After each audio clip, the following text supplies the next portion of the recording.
Income support if you're sick with COVID-19 or have tested positive. The Workplace Safety and Insurance Board in Ontario provides compensation for work-related illnesses or injuries. It's what is called a no-fault insurance system that can provide care and support to recover and be able to safely return to work. So what a no-fault system means is that it doesn't matter if, as a worker, you were supposed to do something differently, and you've been instructed to do it differently, but for some reason under those circumstances that a mistake is made, that doesn't matter in terms of the ability to collect compensation.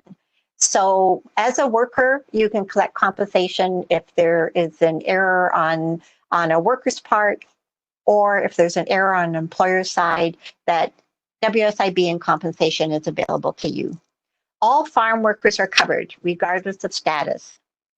So if you have symptoms or have tested positive for COVID-19 and have been exposed to someone with COVID-19 at your work, you're eligible for compensation under WSIB.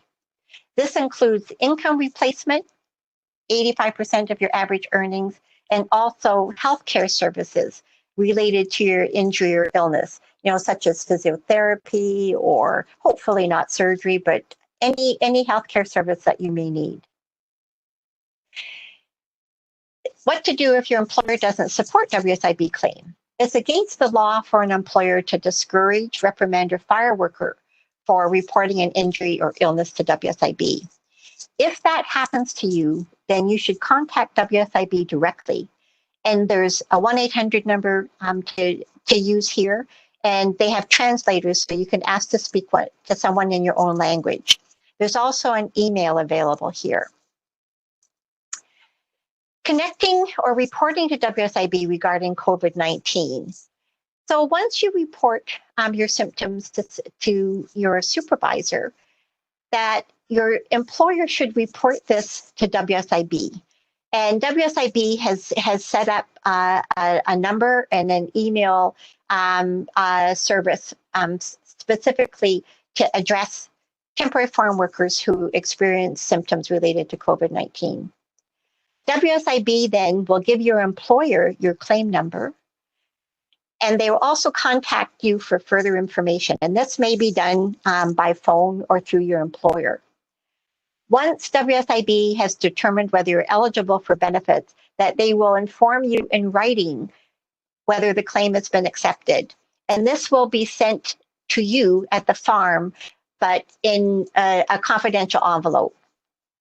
If your employer has not reported to WSIB, you can report directly to WSIB using something called a Worker Form 6. There are a number of groups who may help you with this, and I'm going to outline who they are in the next couple of slides. So there is income replacement under other conditions as well.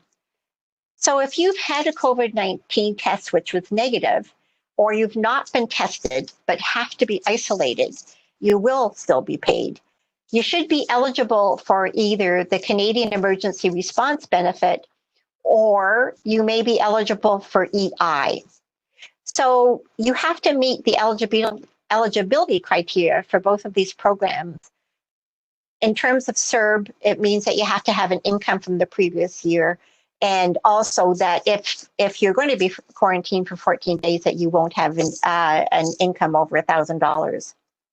If you've left your workplace due to unsafe conditions related to COVID-19, you may also be eligible for EI sick benefits or CERB. As with WSIB, reporting that you may need assistance when applying for these benefits. So where can you get assistance in terms of applying for income replacement support? I've listed 5 agencies here, and there may be others. But the first agency is a legal clinic in Toronto called IAVCO, and they answer their number in English or Spanish. The second agency is Justicia for Migrant Workers, and their number is listed here, and they will also reply to WhatsApp. Justicia for Migrant Workers does not have Spanish translation available. Migrant Alliance for Change has 2 numbers, One is English availability and one is Spanish. They both also will get messages via WhatsApp. Agricultural Workers Alliance is also a cross-Canada organization who also provides assistance to workers in English and Spanish. WSIB also has a 1-800 number, and they have translators to assist with questions. And so if you need a different language, just say that when you call this number, and they will transfer you to a translator. So just remember that it's very important to report any symptoms you have to protect yourself and others. And the first people that it's suggested that you report to is your supervisor, your employer, but to report to somebody for sure. And also to talk to your coworkers about reporting any symptoms as well. This video was produced by staff from the Occupational Health Clinics for Ontario Workers, or OCAW.